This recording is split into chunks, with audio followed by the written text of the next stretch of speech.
Hello दोस्तों, स्वागत है आपका फिल्मी फायर चैनल में। आज हम एक अमेरिकन साइकोलॉजिकल थ्रिलर फिल्म को देखने वाले हैं जिसका नाम है हिडन। फिल्म की शुरुआत 3 लोगों के परिवार से होती है जो 301 दिनों से एक परमाणु बनकर के अंदर रह रहा है। माता पिता रे और क्लेयर ने हमेशा अपनी बेटी जोई के लिए 2 प्रमुख नियमों पर जोर दिया है, हमेशा शांत रहना और बनकर का आश्रय कभी नहीं छोड़ना। अफसोस की बात है कि एक अजीबोगरीब वायरल के प्रकोप के कारण उनके ऊपर की दुनिया वीरान हो गई है और अब वे ही बचे हैं।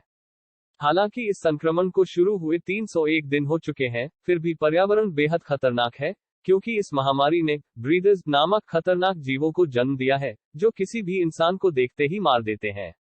यह दृश्य 301 दिन पहले का है, जहां यह पहली बार शुरू हुआ था।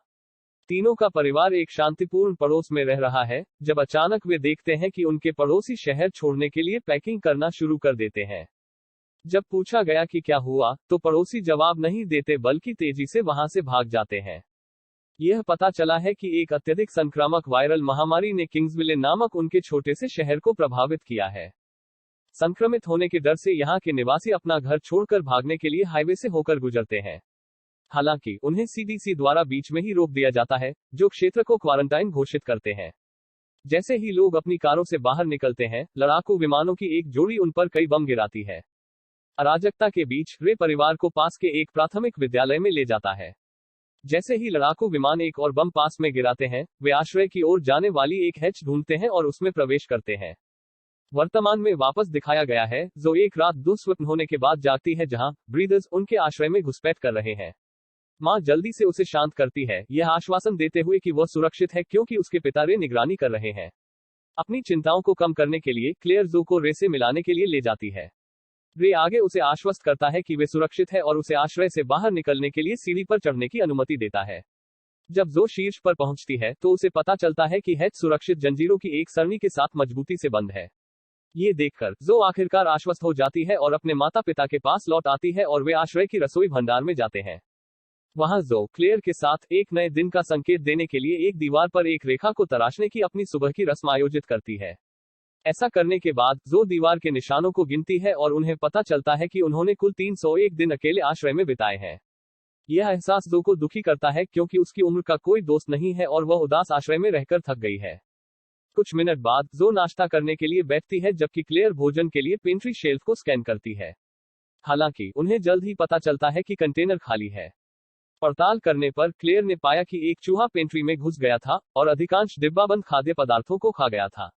परिवार को यह भी पता चलता है कि चूहा मुख्य हैच के अलावा किसी अन्य जगह से आश्रय में घुसने में कामयाब रहा। वे एक छोटी वायु वाहिनी पाते हैं, लेकिन रेजो को आश्वस्त करता है कि ब्रीथर्स वाहिनी के माध्यम से फिट नहीं हो पाएंगे। बहुत कम विकल्पों के साथ परिवार नाश्ते के लिए बीन्स की एक प्लेट के लिए बैठ जाता है। बाद में उस रात क्लेयर दूसरे कमरे में जो के साथ मोनोपोली गेम खेलती है, लेकिन जो जल्द ही उदासीन हो जाती है और खेल से ऊब जाती है। यह देखकर क्लेयर ऊपर की जमीन को देखने के लिए जो को एक पेरिस्कोप सौंपती है। डिवाइस के माध्यम से देखने पर जो बाहरी दुनिया को देखती है, लेकिन एक बंजर भूमि के अलावा कुछ भी नहीं पाकर निराश होती है। संक्षिप्त में देखने के बाद जो डिनर टेबल पर क्लेयर के साथ मोनोपोली खेलने के लिए लौटती है। खेलते समय जो एक डिब्बे पर चूहे को कुतरते हुए देखती है और चुपचाप अपनी मां को सचेत करती है। आखिरकार वह सो रही रे को भी पेंट्री में बुलाती है और तीनों चूहे को मारने का फैसला करते हैं। एक लंबी प्रक्रिया के बाद क्लेयर चूहे को भागने से पहले ही मार देती है, लेकिन इस प्रक्रिया में चूहा एक लैंप पर गिर जाता है और वो फट जाता है, जिससे भारी आग लग जाती है।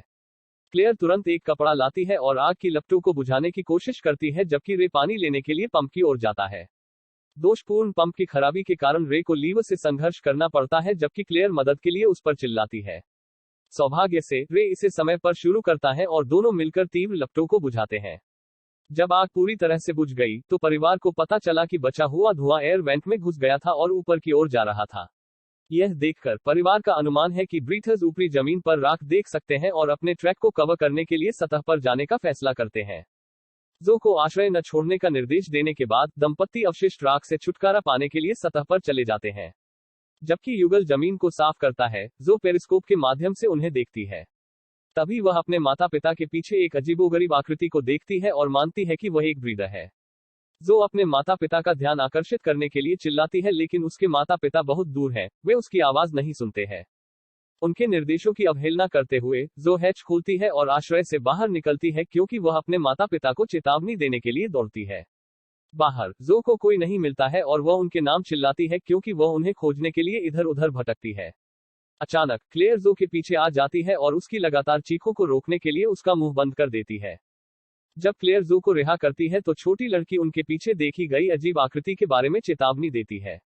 जो ने जो आकृतियां देखी वह हिरणों के झुंड की निकलती है, लेकिन तीनों समझते हैं कि वे किसी न किसी चीज से भाग रहे होंगे।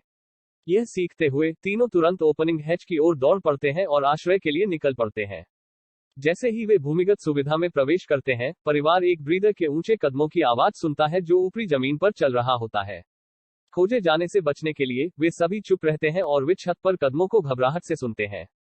जैसे ही कदम फीके पड़ने लगते हैं, जो की गुड़िया उसकी रस्सी के गलती से पास के पाइप में फंस जाने के बाद आवाज करती है। गुड़िया की आवाज से भयभीत होकर रे तेजी से खिलौने को पकड़ लेता है और प्राणी को आकर्षित करने से रोकने के लिए उसे नष्ट कर देता है। हालांकि अब बहुत देर हो चुकी है क्योंकि ब्रीदर ने गुड़िया को सुना था और भूमिगत आश्रय तक पहुंचने के लिए हिंसक रूप से हैच को मारता है। ये देखकर रे और क्लेयर सीढ़ी पर चढ़ते हैं और सफलतापूर्वक दरवाजे को जोड़ देते हैं और जीव को अंदर घुसने से रोकते हैं। आगे कोई आवाज नहीं सुनने पर क्लेयर और रे सीढ़ी से नीचे उतरते हैं और वे सभी राहत की सांस लेते हैं। हालांकि यह अल्पकालिक है क्योंकि छत पर आवाजें तेज होती हैं। इस प्रकार पता चलता है कि अधिक जीव आ चुके थे। परिवार हैच के लिए एक और कील पाने की कोशिश करता है, लेकिन इससे पहले कि वे प्रतिक्रिया कर सके, ब्रीथर्स इसे नष्ट कर देते हैं और भारी धातु जमीन पर गिरती है। ये देखकर तीनों भागने की फिराक में दूसरे कमरे में चले जाते हैं। कुछ समय लेने के लिए क्लेयर मार्ग पर एक दीपक रखता है, जिससे आग लग जाती है। जिसके बाद वह और रे रास्ते में और बाधा डालने के लिए एक शेल्फ का उपयोग करते हैं। ऐसा करने पर वे एक वैकल्पिक निकास की तलाश करते हैं और वेंट के माध्यम से जाने का फैसला करते हैं। रे की मदद से क्लेयर तंग जगह से गुजरती है और बाहर निकलती है। ओवरहेड ग्राउंड पर पहुंचकर क्लेयर क्षेत्र को स्कैन करती है और सौभाग्य से कोई ब्रीथर्स नहीं देखती है।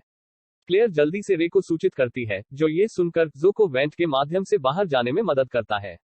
जब माँ और बेटी इसे पार कर लेते हैं तो रे भी ऊपर चढ़ने की कोशिश करता है, लेकिन फिट नहीं हो पाता। एक हताश प्रयास में रे अपने कंधे को उख देता है और उसमें फिट होने की कोशिश करता है। हालांकि इससे पहले कि वह बाहर आ पाता, ब्रीथर्स अंदर आ जाते हैं और घायल रे पर हमला करते हैं, जिससे वह वापस आश्रय में गिर जाता है। नीचे देखने पर क्लेयर और जो खून के छींटे देखकर भयभीत हो जाते हैं और अंततः मान लेते हैं कि रे मर चुका है। उसे शोक करने के लिए एक पल लेने के बाद दोनों अंधेरी सड़कों और खाली कारों की कतार से भरे राजमार्ग पर निकलते हैं। तभी आकाश में एक चमकदार हेडलाइट वाला एक हेलीकॉप्टर दिखाई देता है। हेलीकॉप्टर को देखकर दोनों विपरीत दिशा में दौड़ पड़ते हैं। हालांकि वे एक जाल द्वारा पकड़े जाते हैं। जैसे ही वे खुद को जाल से मुक्त करने के लिए संघर्ष करते हैं, ब्रीथर्स छाया से प्रकट होते हैं और दोनों को घेर लेते हैं। जैसे ही वे प्रकाश में कदम रखते हैं, हम सीखते हैं कि ब्रीथर्स वास्तव में राक्षसी प्राणी नहीं है, बल्कि वास्तव में अमेरिकी सैनिक है जो पूर्ण सुरक्षात्मक फेस मास्क पहने हुए हैं। एक फ्लैशबैक दृश्य में 301 दिन पहले हम हवाई हमले के ठीक बाद क्लेयर और परिवार को देखते हैं। बंकर में क्लेयर अपने हाथ पर एक जख्म पाती है और अपने परिवार के बाकी लोगों को दिखाती है कि यह काला हो गया है। यह दर्शाता है कि वह संक्रमित है। यह देखकर परिवार को पता चलता है कि वायरस हवा में है और अब इसने पूरे शहर को संक्रमित कर दिया है। वर्तमान में अब दिखाया गया है कि हथियारबंद लोग दोनों को शांत होने के लिए कहते हैं क्योंकि वे वायरस का परीक्षण करने के लिए एक सिरिंज को निकालते हैं। जैसे ही सैनिक उनका खून निकालते हैं, उन्हें पता चलता है कि वे वास्तव में संक्रमित है। ये जानकर सेना के जवान उन्हें बंदूकों से घेर लेते हैं और फायरिंग की तैयारी करते हैं।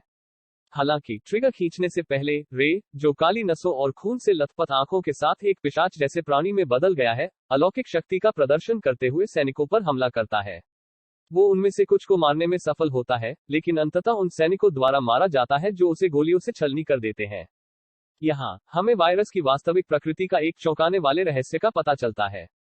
परिवार वास्तव में संक्रमित है, जबकि ब्रीथर्स सिर्फ सामान्य लोग हैं। हालांकि ये वायरस संक्रामक है, घातक नहीं है, क्योंकि संक्रमित तब तक लगभग सामान्य जीवन जी सकते हैं जब तक कि वे नियंत्रण नहीं खोते। अब हमें पता चलता है कि रे और क्लेयर ने फिल्म की शुरुआत में हमेशा शांत रहने के नियम पर जोर क्यों दिया। जाहिर है, संक्रमित अपनी भावनाओं पर नियंत्रण खो सकते हैं और राक्षसों में बदल सकते हैं। हालांकि अगर वे शांत रहते हैं, तो सामान्य इंसानों की तरह ही रहते हैं। अफसोस की बात है कि यह इस तथ्य से इनकार नहीं करता है कि वे संक्रमित हैं और सेना उन सभी को मारना चाहती है। जब सैनिक रे की हत्या कर देते हैं तो वे पीछे मुड़कर नेट पर देखते हैं, लेकिन पता चलता है कि क्लेयर और जो भाग गए हैं। कुछ क्षण बाद जो एक कार में छिप जाती है, जबकि क्लेयर उसी वैम्पायर जैसी स्थिति में बदल जाती है और शेष 4 सैनिकों में से 3 को आसानी से हरा देती है। हालांकि वो अंतिम जीवित सैनिक द्वारा गोली मारकर घायल हो जाती है। जैसे ही हथियारबंद आदमी अंतिम शॉट लेने वाला होता है, परिवर्तित जो उस पर कूद जाती है और उसके चेहरे का मुखौटा हटा देती है, जिससे वह वायरस के संपर्क में आ जाता है। जो सैनिक को मारने की कोशिश करती है, लेकिन अंततः क्लेयर द्वारा रोक दी जाती है। आखिरकार दोनों उस आदमी को छोड़ देते हैं और रे की तलाश में हाईवे पर चले जाते हैं। कुछ मीटर की दूरी पर दोनों मरते हुए रे को फर्श पर पड़ा हुआ पाते हैं और आंसू बहाते हुए अपना अंतिम अलविदा कहते हैं।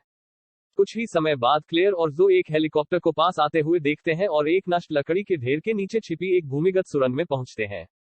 जैसे ही वे सुरंग के अंदर जाते हैं, वे जॉय से मिलते हैं, जो उनके पड़ोसियों का बेटा है, जिसे उन्होंने 1 साल पहले प्रकोप की शुरुआत में देखा था। छोटा लड़का उन्हें एक हैच में ले जाता है और इसे खोलने पर एक सीवर सिस्टम का पता चलता है। यहाँ क्लेयर और जो को पता चलता है कि अन्य संक्रमित जो लोग बचे हैं वो महीनों से किंग्सविले सीवर में रह रहे हैं। ये देखकर माँ बेटी को अपने जैसे दूसरे लोगों को पाकर राहत मिलती है। जो समूह में शामिल होने के लिए हैच से नीचे उतरती है, क्लेयर कुछ ही समय बाद उसके पीछे अंदर आती है। क्लेयर अंततः हैच को बंद करने से पहले खून से लथपथ आंखों से एक बार धूप में देखती है और यहाँ फिल्म समाप्त होती है। इसी तरह की अन्य वीडियो देखने के लिए सब्सक्राइब करें, नोटिफिकेशन चालू करें और चैनल को लाइक करें। देखने के लिए धन्यवाद।